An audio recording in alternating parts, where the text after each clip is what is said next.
Hello बच्चों, एवी real classes पे आपका फिर से स्वागत है। मैं विशाल यादव आपके लिए लेकर आया हूँ 10th क्लास के चैप्टर नंबर फर्स्ट के ऑब्जेक्टिव, जो कि अति महत्वपूर्ण होंगे। और चैप्टर का नाम है बच्चों फर्स्ट चैप्टर केमिस्ट्री के रासायनिक अभिक्रिया एवं समीकरण के।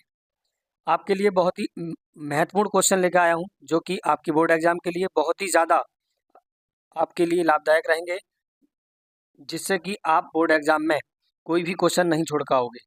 आगे बढ़ते हैं इसी के साथ। Class 10th science MCQ question chapter number 1 रासायनिक अभिक्रिया एवं समीकरण में आगे क्वेश्चन है। चैप्टर के नाम अगर मैं बताऊं तो पहले चैप्टर का नाम आपका है रासायनिक अभिक्रिया, फिर अम्ल और क्षार लवण, धातु और अधातु, और कार्बनिक और इसके यौगिक। ये चारों चैप्टर जो हैं वो केमिस्ट्री के से रिलेटेड है, केमिस्ट्री से आएंगे ही। ये आपको केमिस्ट्री इसमें आपको पढ़ने के लिए मिलेगी चारों चैप्टर। उसके बाद ये चैप्टर जो है तत्वों के आवर्त वर्गीकरण एनसी नए सिलेबस में ये कट कर दिया गया है। ये वाला चैप्टर आपको 4 चैप्टर पढ़ने हैं केवल बस। पहला चैप्टर है रासायनिक अभिक्रिया और समीकरण, अम्ल क्षार एवं लवण, धातु और अधातु, कार्बनिक और उसके यौगिक।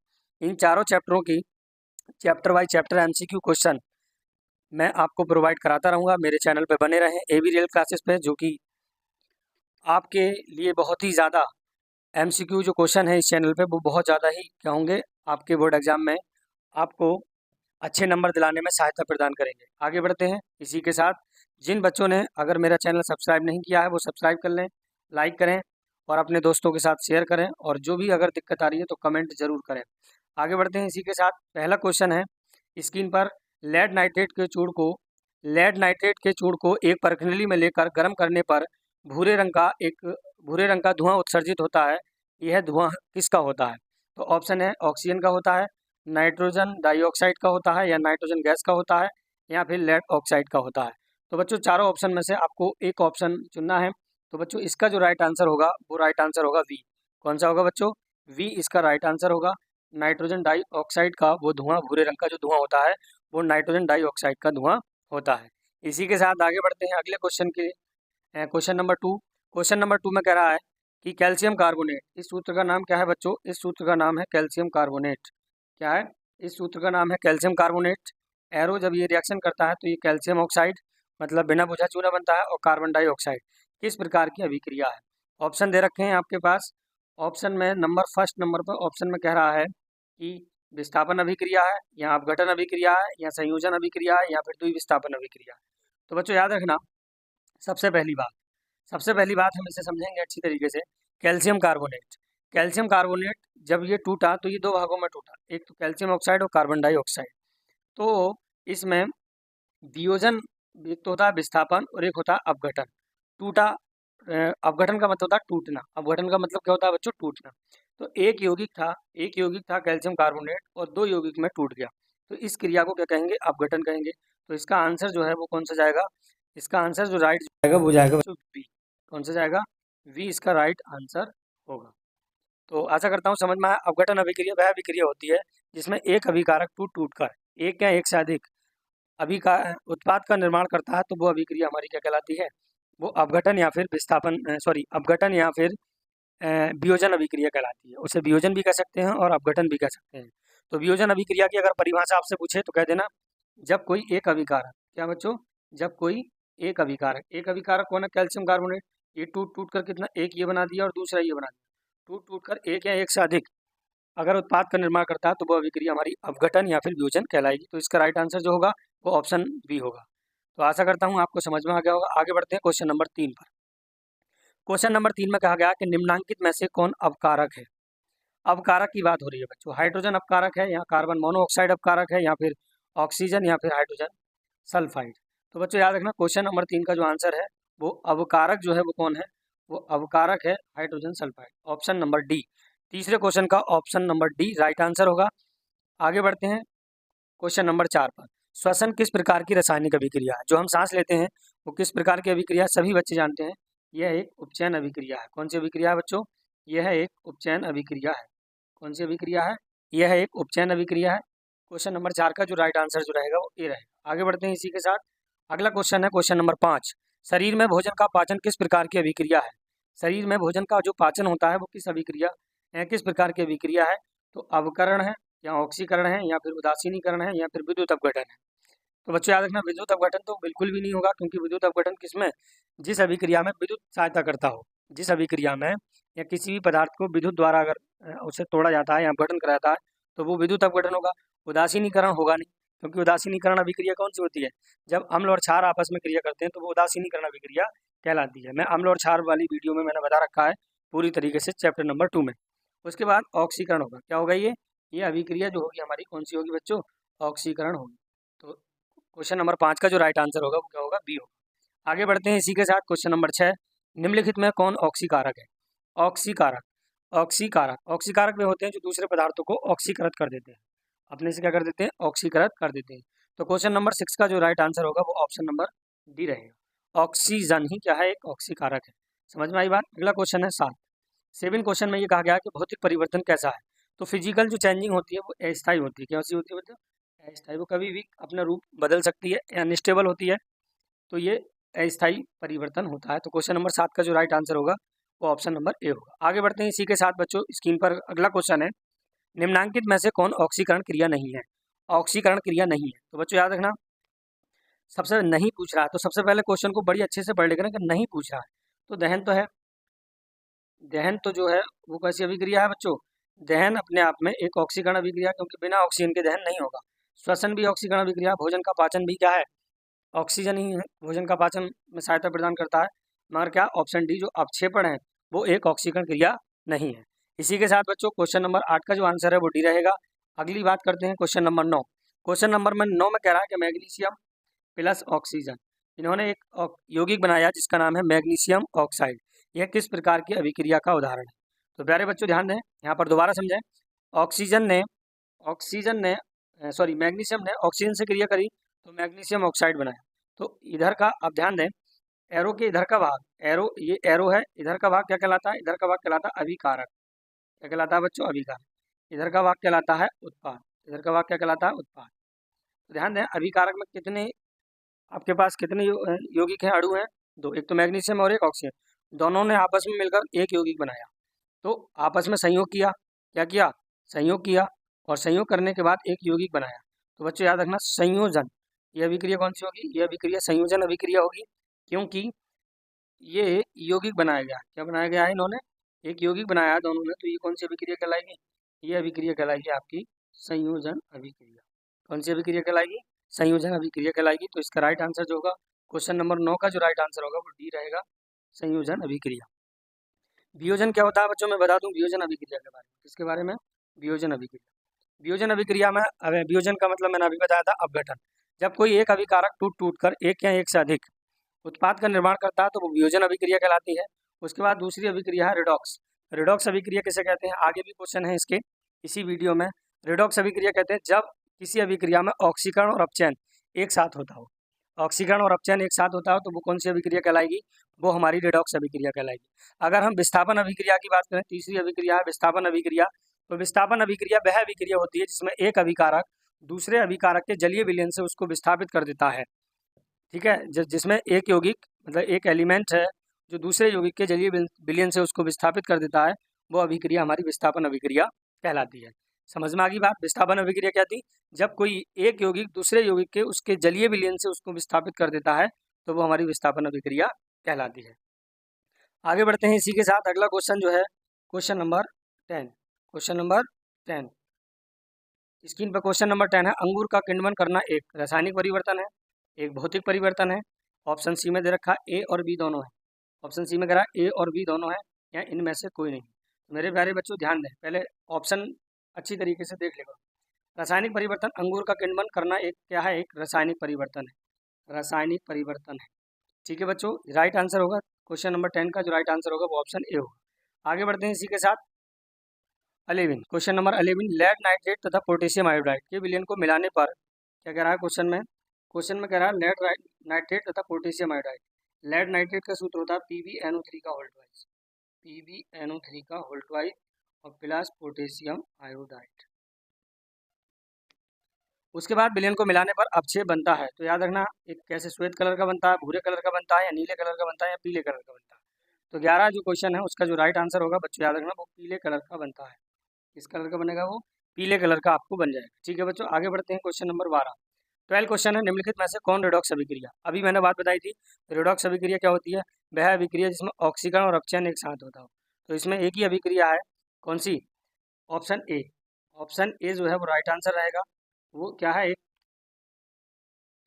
रेडॉक्स अभिक्रिया। क्यों, क्योंकि इसमें ऑक्सीकरण और अपचयन एक साथ हो रहा है। आगे बढ़ते हैं इसी के साथ।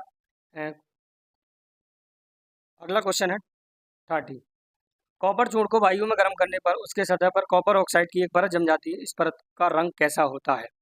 कलर्स वाले ये क्वेश्चन है बच्चों, याद रखना, एक ना एक जरूर मोस्ट इंपोर्टेंट है ये, एक ना एक जरूर बोर्ड एग्जाम में आएगा, अच्छी तरीके से ध्यान दें। कॉपर चूर्ण को वायु में गर्म करने पर उसकी सतह पर कॉपर ऑक्साइड की एक परत जम जाती है, इस परत का रंग कैसा होता है, ये आपसे क्वेश्चन में पूछा है। तो बच्चों याद रखना, इस परत का जो रंग जो होता है वो बच्चों ब्लैक होता है, मतलब कहने का मतलब काला होता है। क्या होता है, काला। तो 30 क्वेश्चन का जो राइट आंसर जो होगा वो कौन सा होगा, ऑप्शन बी। आगे बढ़ते हैं बच्चों, याद रखना क्वेश्चन नंबर 14। मैग्नीशियम के रिबन को रेगमाल से रगड़कर दहन प्रक्रिया की जाती है, क्योंकि मैग्नीशियम के रिबन होता है उसको रेगमाल से रगड़कर दहन प्रक्रिया की जाती है, क्योंकि मैग्नीशियम रिबन की सतह रुखड़ी होती है। ऑप्शन बी कह रहा है कि मैग्नीशियम रिबन की सतह पर से मैग्नीशियम ऑक्साइड की पतली परत को हटाया जाता है। ऑप्शन सी, मैग्नीशियम रिबन की सतह को चमकीला बनाया जाता है, या इनमें से कोई नहीं।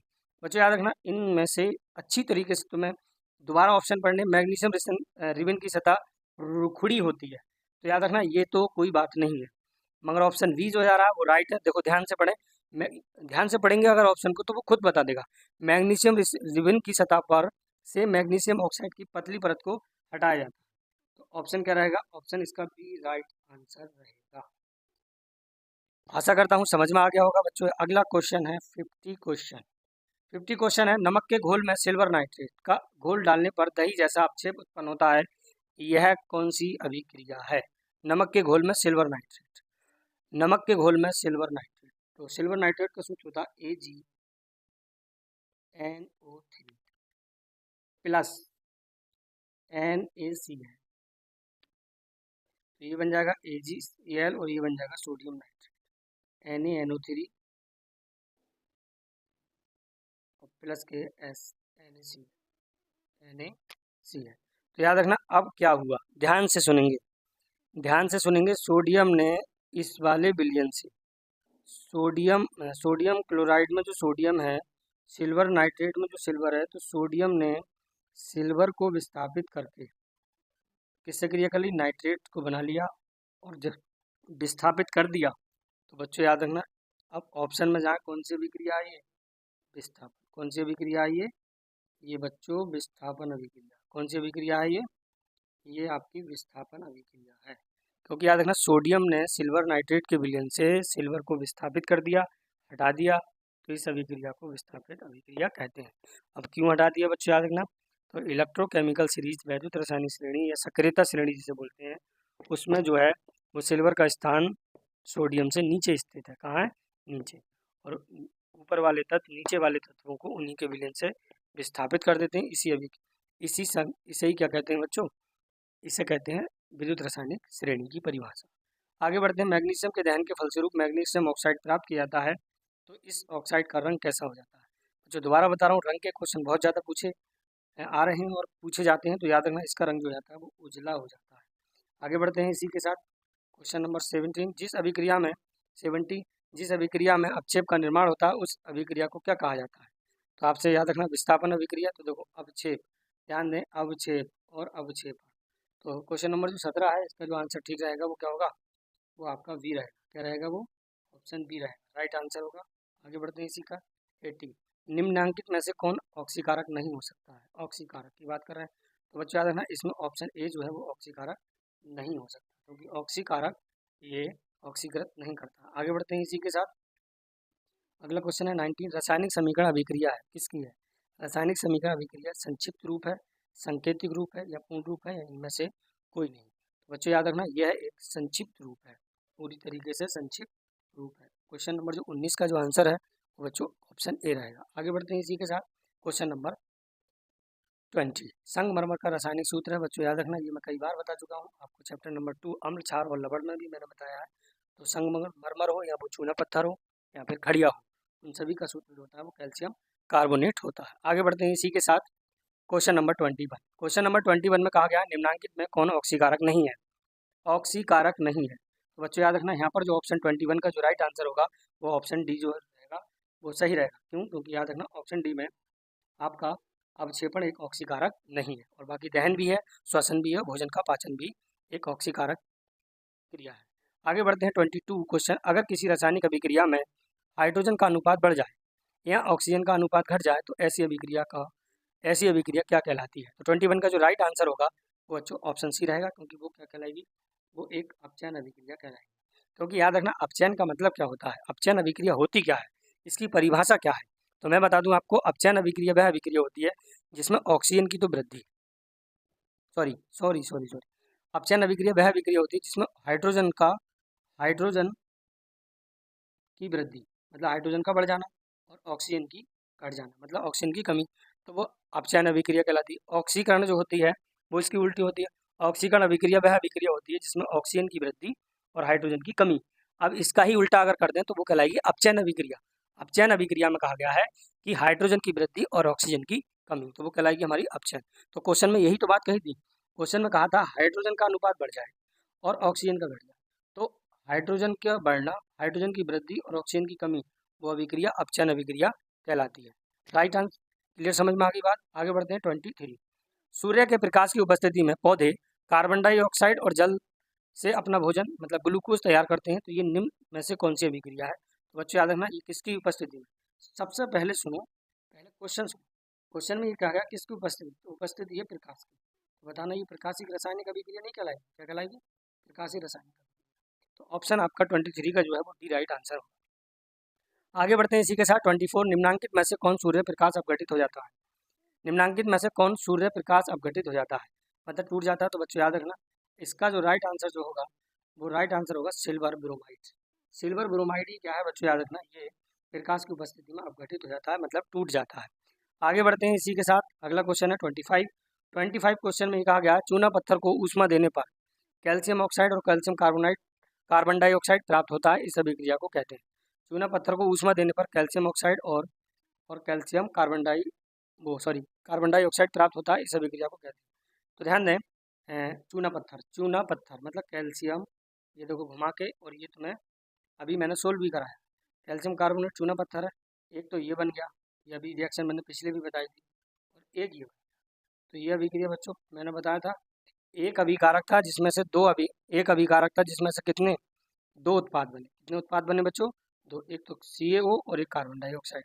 तो बताइए ये टूटा मतलब अपघटन हुआ, तो इस अभिक्रिया को क्या कहेंगे?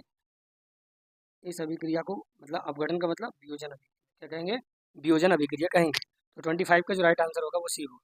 आगे बढ़ते हैं इसी के साथ 26। अगर गर्म कैल्शियम ऑक्साइड, ये जो है कॉपर ऑक्साइड पर हाइड्रोजन गैस प्रवाहित किया जाता है तो परत किस रंग का हो जाता है? तो 26 का जो राइट आंसर होगा वो होगा सी। वो कैसे रंग का हो जाता है बच्चों? वो भूरे रंग का हो जाता है। कैसे रंग का हो जाता है? वो भूरे रंग का हो जाता है। आगे बढ़ते हैं इसी के साथ, अगला क्वेश्चन है 27। श्वेत सिल्वर क्लोराइड सूर्य के प्रकाश में धूसर रंग का हो जाता है, ऐसा क्यों हो जाता है? ऑप्शन ए है आपका, ध्यान देंगे। सिल्वर क्लोराइड का वियोजन सिल्वर का क्लोरीन में होता है, सिल्वर क्लोराइड से सिल्वर के बनने से होता है, या सिल्वर क्लोराइड से क्लोरीन बनने में होता है, या ये सभी। तो 27 का जो राइट आंसर होगा वो राइट आंसर होगा ऑप्शन ए। ऑप्शन ए में कहा गया है बच्चों कि सिल्वर क्लोराइड का वियोजन सिल्वर क्लोराइड में हो जाता है। तो आपका राइट आंसर क्या होगा? राइट आंसर होगा आपका ऑप्शन ए 27 का। आगे बढ़ते हैं इसी के साथ 28। अपचयन और उपचयन अभिक्रिया को क्या कहते हैं? उपचयन अपचयन अभिक्रिया को क्या कहते हैं? तो याद रखना इन दोनों अभिक्रिया एक में ही हो, तो मैंने अभी बताया था इन्हें रिडॉक्स अभिक्रिया कहते हैं। आगे बढ़ते हैं इसी के साथ 29 में मैग्नीशियम रिबन के वायु में दहन के फलस्वरूप श्वेत पदार्थ मैग्नीशियम ऑक्साइड बनता है, इस अभिक्रिया में मैग्नीशियम का क्या होता है? मैग्नीशियम रिबन के वायु में दहन करने पर, अब ध्यान दें, मैग्नीशियम का सूत्र होता है Mg और ऑक्सीजन की उपस्थिति में दहन करा रिएक्शन समझ, तो ये बन जाएगा MgO। तो मेरे प्यारे बच्चों बहुत ध्यान से समझना है 29। तो 29 में अच्छा इसके पास ध्यान से समझें, इसके पास ऑक्सीजन थी, मैग्नीशियम के पास नहीं थी, हमारे यहाँ ऑक्सीजन है। तो ऑक्सीजन की क्या हुई? वृद्धि। तो ऑक्सीजन की जब वृद्धि होती है तो उस अभिक्रिया को क्या कहते हैं? उस अभिक्रिया को कहते हैं उपचयन अभिक्रिया। ऑक्सीजन की वृद्धि, हाइड्रोजन की कमी, वो उपचयन अभिक्रिया कहलाती है। समझ में आई बात? आगे बढ़ते हैं इसी के साथ, समझ में आ गया होगा। उपचयन 29 का आंसर रहेगा। आगे बढ़ते हैं, अगला क्वेश्चन है 29 30। संचारण किस प्रकार की अभिक्रिया है? संचारण किस प्रकार की अभिक्रिया है?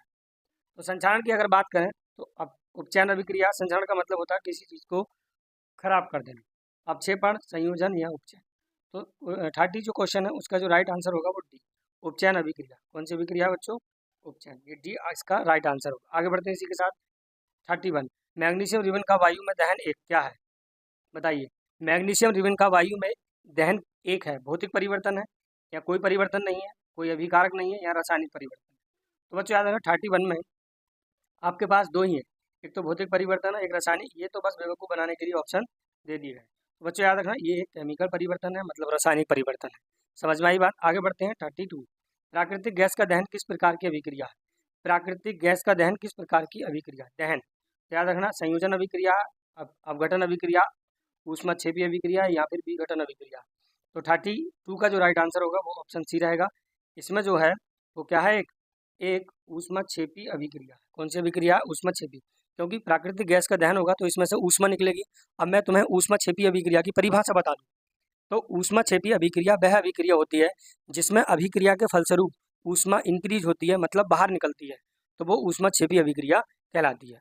आशा करता हूँ आपको ऊष्माक्षेपी अभिक्रिया की डेफिनेशन समझ में आ गई होगी और 32 का जो राइट आंसर है उसी भी समझ में आ गया होगा। आगे बढ़ते हैं इसी के साथ 33। जिन रासायनिक अभिक्रिया में उत्पाद के साथ ऊष्मा उत्पन्न होती है। अब आगे देखो वही बात, यही क्वेश्चन आ गई वही। जिन रासायनिक अभिक्रियाओं में उत्पाद के साथ ऊष्मा उत्पन्न होती है, मतलब बाहर निकलती है, उसे क्या कहते हैं? तो याद रखना वही जो मैंने अभी बताया था वो उसे कहते हैं ऊष्माक्षेपी, ऊष्माक्षेपी अभिक्रिया कहते हैं। अब बच्चों इसी के साथ में आगे बताऊं ऊष्माशोषी। ऊष्माशोषी अभिक्रिया की परिभाषा क्या है? ध्यान दें, ऑब्जेक्टिव में ही आपका चैप्टर क्लियर हो जाएगा। छोटी छोटी डेफिनेशन आपके इन ऑब्जेक्टिव में ही मैं तुम्हें करा दूंगा। तो ध्यान दें, ऊष्माशोषी अभिक्रिया। तो ऊष्माशोषी अभिक्रिया वह अभिक्रिया होती है जिसमें अभिक्रिया के फलस्वरूप ऊष्मा ग्रहण की जाती हो। क्या की जाती हो? ग्रहण की जाती हो, तो वो ऊष्माशोषी अभिक्रिया कहलाती है। अब बच्चों रेडॉक्स अभिक्रिया मैंने बताई थी।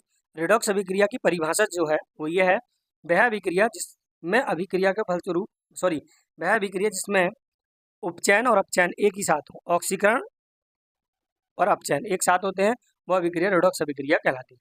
अब अपघटन अभिक्रिया की परिभाषा बताऊं, मैं अभी क्लियर करा दूं। वह अभिक्रिया जिसमें एक अभिकारक टूट टूट कर, अपघटन का मतलब होता है टूटना, टूट टूट कर एक या एक से अधिक उत्पाद का निर्माण करता है, तो वो अभिक्रिया हमारी अपघटन अभिक्रिया कहलाती है। तो चारों परिभाषाएं आपको आशा करता हूँ आपको बिल्कुल समझ में आ गई होंगी। ठीक है बच्चों, अब क्वेश्चन है 34। मैग्नीशियम रिबन के दहन होने पर किस प्रकृति की लौ उत्पन्न होती है? जब मैग्नीशियम रिबन दहन होता है, जलता है, तो किस प्रकृति की लौ उत्पन्न होती है? तो बच्चों याद रखना, सबसे पहले ऑप्शन है लाल और चमकदार, हरा और चमकदार, श्वेत और चमकदार, नीला और चमकदार। तो बच्चों याद रखना 34 का जो आंसर है वो है ऑप्शन सी, श्वेत और चमकदार कलर की जो है लो बनती है। आगे बढ़ते हैं 35। जिंक तथा लेड कॉपर की अपेक्षा कम क्रियाशील है। देखो कॉपर देखेंगे, सॉरी जिंक देखेंगे और लेड कम क्रियाशील है, अधिक क्रियाशील है या समान क्रियाशील है, या इनमें से कोई नहीं। तो बच्चों याद रखना समान तो कोई है नहीं, ऑप्शन ये काटो। ऑप्शन को काटना आना चाहिए आपको। आप 20 के 20 क्वेश्चन साइंस के पेपर में लगा के आओगे, जिन बच्चों ने ऑप्शन को काटना सीख गए कि ये होगा ही नहीं, ये माइंड से ये होगा नहीं, अब आपको दो फाइट करानी है, कम क्रियाशील और अधिक क्रियाशील। 35 में से इनमें से ही आपका ऑप्शन है। कम क्रियाशील हो नहीं सकता क्योंकि जिंक वैद्युत रासायनिक श्रेणी में, कॉपर जो है वो नीचे है, जिंक ऊपर है, लेड भी इसी की तरह है। तो याद रखना ये अधिक क्रियाशील हो। कौन होंगे? अधिक क्रियाशील। किसकी अपेक्षा? कॉपर की अपेक्षा, क्योंकि वैद्युत रासायनिक श्रेणी में जो सक्रियता श्रेणी जो है उसमें जिंक और लेड का जो स्थान है वो ऊपर है और कॉपर का नीचे, इसीलिए ये कम कॉपर की अपेक्षा अधिक क्रियाशील है। क्लियर बात समझ में आ गई? 36। निम्नांकित में ऊष्माक्षेपी अभिक्रिया कौन है? आप ध्यान देंगे बहुत अच्छी तरीके से। ऊष्माक्षेपी की बात बताई थी मैंने कि जिनमें से बाहर ऊष्मा निकले। तो देखो कार्बन की क्रिया ऑक्सीजन से हो रही है, तो कार्बन डाइऑक्साइड और ऊष्मा बाहर। क्या इन सभी ऑप्शनों में ऊष्मा बाहर निकल रही है? नहीं। तो ऑप्शन क्या होगा आपका? ऑप्शन ए ही क्या होगा? ज़्यादा टाइम खर्च करने की बात नहीं, ऑप्शन ए ही क्या होगा? इसका राइट आंसर। इसका राइट आंसर होगा कौन? Option A. ऑप्शन ए क्या होगा? इसका राइट आंसर होगा। आगे बढ़ते हैं इसी के साथ 37। 37। वे अभिक्रियाएं जिनमें अभिकारकों के बीच आयनों का आदान प्रदान होता है उन्हें क्या कहते हैं? वे अभिक्रियाएं जिनमें अभिकारकों के बीच आयनों का आदान प्रदान होता है, तो बच्चों याद रखना उस अभिक्रिया को द्विविस्थापन अभिक्रिया कहते हैं, क्योंकि द्विविस्थापन अभिक्रिया की परिभाषा यही है, वे अभिक्रिया जिनमें अभिकारकों के बीच आयनों का आदान प्रदान होता है और वो द्विविस्थापन अभिक्रिया कहलाती है। आगे बढ़ते हैं, क्वेश्चन नंबर 38। निम्नांकित में से कौन सी सूचना रासायनिक समीकरण से प्राप्त नहीं होती? ऑप्शन है प्रतिक्रिया के रंग, प्रतिफलों के मोलों के अनुपात, अभिकारकों के सूत्र या अभिकारकों में उपस्थित परमाणु। तो 38 का जो राइट आंसर होगा वो आपका ए होगा, प्रतिक्रिया के रंग। इसकी कोई जानकारी है, सूचना नहीं देता। आगे बढ़ते हैं इसी के साथ 39 का question number 39। Magnesium plus oxygen magnesium oxide या रासायनिक समीकरण किस प्रकार का है? कंकाली है, संतुलित है, ऊष्माशोषी है या ऊष्माक्षेपी है? बच्चों याद रखना ये संतुलित है, क्योंकि मैग्नीशियम देखो संतुलित चेक करो, मैग्नीशियम कितने हैं? 2, यहाँ पर भी 2, ऑक्सीजन यहाँ 2, यहाँ पर भी 2। ये कैसी अभिक्रिया है? ये अभिक्रिया है आपकी संतुलित।